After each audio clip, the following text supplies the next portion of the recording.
स्वागत है आप सभी का एवन ज्ञान कुंज ऑफिशियल चैनल पे।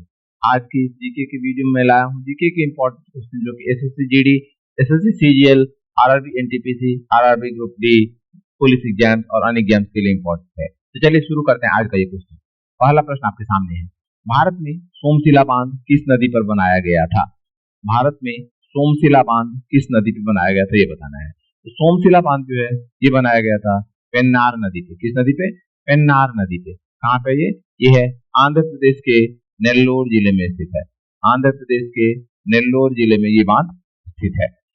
सिंचाई और जलापूर्ति का काम इसे किया जाता है। अगला प्रश्न ये रहा, निम्नलिखित में से कौन सी फसलें मानसून ऋतु की समाप्ति के बाद बोई जाती है?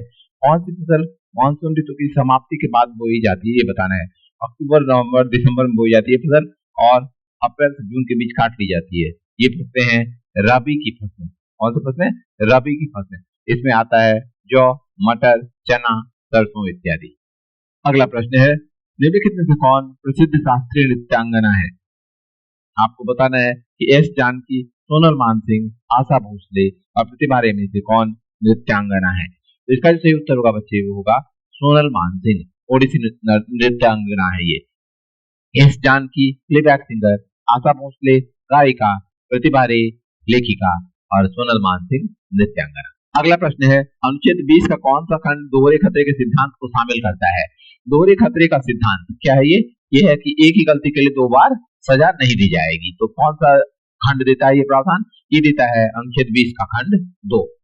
अगला प्रश्न ये रहा, क्वेश्चन है, डैश पारसी लोगों का एक महत्वपूर्ण त्योहार है जो पारसी धर्म का पालन करते हैं क्योंकि यह जरथुष्ट की जयंती का प्रतीक है। जरथुष्ट की जयंती का प्रतीक है कौन सा पर्व? ये है खोरदाद साल। कौन सा? खोरदाद साल।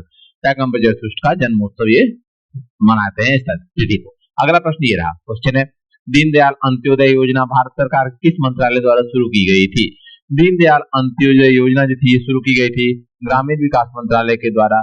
कब की गई थी? 2011 ईस्वी में, ग्रामीण लोगों को आजीविका के बेहतर अवसर उपलब्ध कराने के लिए। 2013 ईस्वी में ये शहरी लोगों के लिए भी शुरू की गई और ये किसी द्वारा आवास और शहरी गरीबी उन्मूलन मंत्रालय द्वारा ये शुरू की गई थी। उद्देश्य समान था दोनों का। अगला प्रश्न ये रहा, क्वेश्चन है, भारत की जनगणना 2011 के अनुसार किस राज्य में पुरुष और महिला साक्षरता दर के बीच सबसे बड़ा अंतर है? पुरुष और महिला साक्षरता के बीच किसका अंतर सबसे ज्यादा ये बताना है आपको। तो यहाँ जो सही उत्तर होगा बच्चे होगा राजस्थान। लगभग 27% का अंतर है पुरुष और महिला साक्षरता में। पुरुष साक्षरता थी 79.19% और महिला साक्षरता 52.12%। तो 27.07% का अंतर था। अगला प्रश्न ये रहा, क्वेश्चन है, गैस एक आकाश गंगा के अंदर धूल और गैस का एक बादल है। इसमें से कौन सा धूल और गैस का बादल है ये बताना है आपको। गैस में कौन सी गैस होगी? हाइड्रोजन और हीलियम गैस। तो इसका जो सही उत्तर होगा बच्चे वो होगा नेबुला। हिंदी में इसको निहारिका भी कहते हैं। तो निहारिका या नेबुला जो है ये क्या है? आकाशगंगा के अंदर धूल और गैस का एक बादल है। ये नए तारों और ग्रहों का जन्म स्थान भी है। अगला प्रश्न ये रहा, क्वेश्चन है, पीसी महालनोबिस को भारत के विकास पथ में एक प्रमुख योगदानकर्ता के रूप में याद किया जाता है क्योंकि उन्होंने क्या किया था ये बताना है आपको। भारत के विभिन्न भागों में स्थित भारतीय प्रबंधन संस्थानों की स्थापना की थी। गलत है। द्वितीय पंचवर्षीय योजना तैयार की थी। बिल्कुल सही है। सांख्यिकी और कार्यक्रम कार्यान्वयन के पहले मंत्री थे। ये भी नहीं थे। सही उत्तर होगा हमारा केवल 20 सत्य है, ऑप्शन नंबर 2।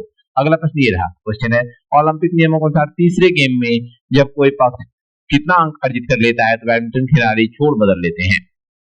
तो जब कोई भी पक्ष 11 अंक अर्जित कर लेता है तो बैडमिंटन खिलाड़ी छोड़ बदल लेते हैं। क्यों बदलते हैं छोड़? जिससे कि किसी भी पक्ष को कोर्ट का बेनिफिट ना मिले, यानी कि हवा या प्रकाश के प्रभाव को संतुलित करता है जो कोर्ट के किसी एक हिस्से को फायदा पहुंचाए ऐसा ना हो, इसलिए छोड़ बदल दिया जाता है। अगला प्रश्न है आपके लिए, निम्नलिखित में से कौन मुख्य रूप से भारतीय राष्ट्रीय सेना का अभिन्न अंग था? भारतीय राष्ट्रीय सेना का अभिन्न अंग कौन थे? तो ये थे सुभाष चंद्र बोस। आईएनए के अभिन्न अंग थे। संस्थापक कौन थे? कैप्टन मोहन सिंह।